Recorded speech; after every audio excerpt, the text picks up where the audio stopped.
At the top of the president's agenda when he returns to the nation's capital, health care reform. Senate Republicans unveiled a reworked version of their bill to repeal and replace Obamacare yesterday. It aims to win conservative support by letting insurers offer lower-cost plans while at the same time offering moderates billions to combat opioid abuse and help consumers with skyrocketing insurance costs. This is a meeting of the minds here. President Trump tweeting this morning about the effort, saying this: Republican senators are working hard to get their failed Obamacare replacement approved. I will be at my desk, pen in hand, waiting to sign that legislation. Adding on the pressure, the president tweeted this: so important, Representative senators under leadership of the Senate leader McConnell get health care plan approved after 7 years of Obamacare disaster. Must happen. After all of these years of suffering through Obamacare, Republican senators must come through as they have promised. The president talking a lot about that health care bill this morning. But the effort is already facing additional headwinds. So far, 2 senators, yesterday we heard from Kentucky's Rand Paul right here, and Maine's Susan Collins, have said that they are a no on this updated bill. Joining us right now to weigh in, House Freedom Caucus member and a member of the House Foreign Relations Committee, Florida Congressman Ron DeSantis. Congressman, always a pleasure. Thanks so much for joining us. Good morning. Your reaction to the changes to this Senate bill, is this going to be enough? Well, Maria, you have some U.S. senators who ran for years and years on repealing and replacing Obamacare. They were helped by contributions from grassroots conservatives all across the country because they were told, if you just give us the Senate and the White House, we'll be able to make this a reality. And so I think it's frustrating to see people who have run on that, who have voted to fully repeal this, not even be willing to do. This is not a full repeal. This is a compromise bill. And to say that this goes too far, that just shows that all your rhetoric for years and years and all those votes, that was all window dressing and you never meant it. And that is what really gets Republican voters back home upset, when you have the rhetoric back home, then you come to Washington and you do something totally different. So they have got to get it done. Otherwise, I think it's going to be a huge disappointment for all the people that sent them there. Do you know if there are any other no's at this point? Have you heard more pushback? We know that the Republicans cannot afford any more no's since Susan Collins and Rand Paul have publicly said they're not buying into this. What I've been hearing is that nobody else is not gettable, that you can get 50. I don't know that they're there yet, but there's definitely a pathway to do that, and I know they're trying to work on those details. And they did make some good changes, adopting the Cruz Consumer Freedom Amendment, which really I think is the key to unlocking reductions in premiums, because at the end of the day, there's a lot of moving parts with Obamacare, taxes, Medicaid, but you got to lower the premiums. That has been the hammer to the middle-class families across America. And so I think that it's a compromise package. I think there's probably something in it for everyone. So I do think they have a path to 50.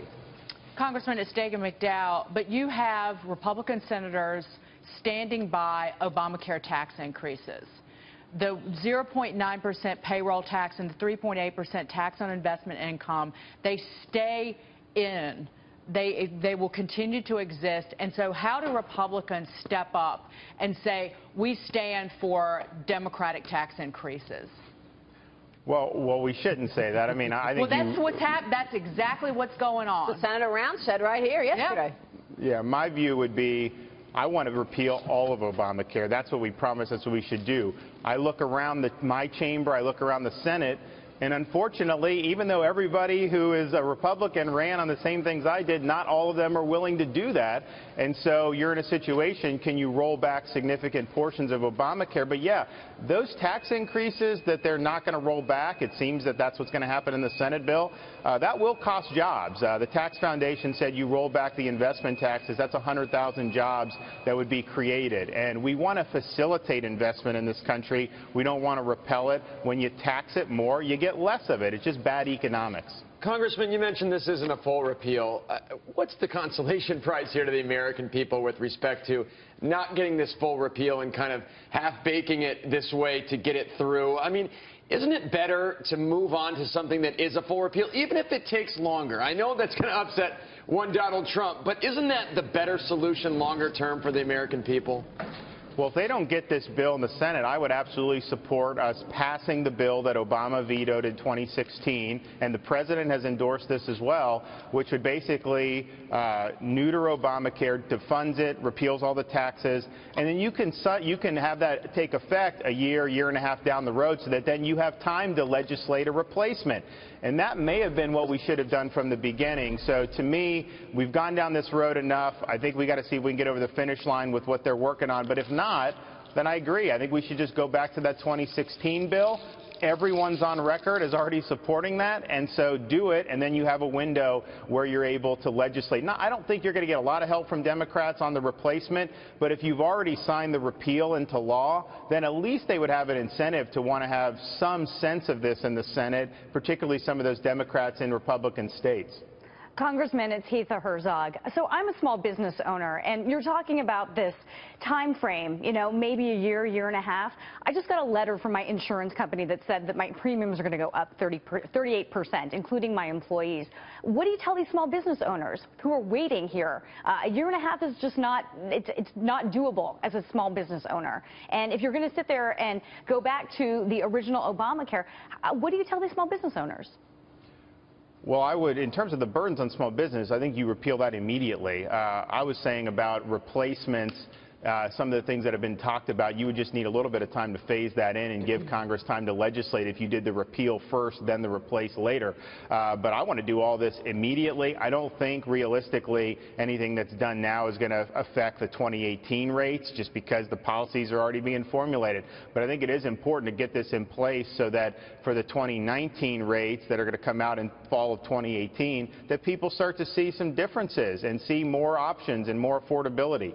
And so I think that that's very important, and I don't think that there's a lot of time to waste in that respect. I would have liked to have done this in January. That would have been the easiest way to do it. That's what we promised.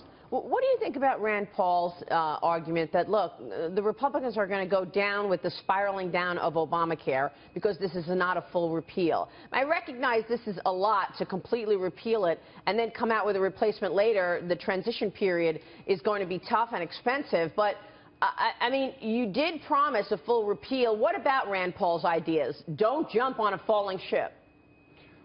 Well, look, I will support a full repeal. That's what we should do. That's the #1 thing we promised. I think that's the easiest thing to do.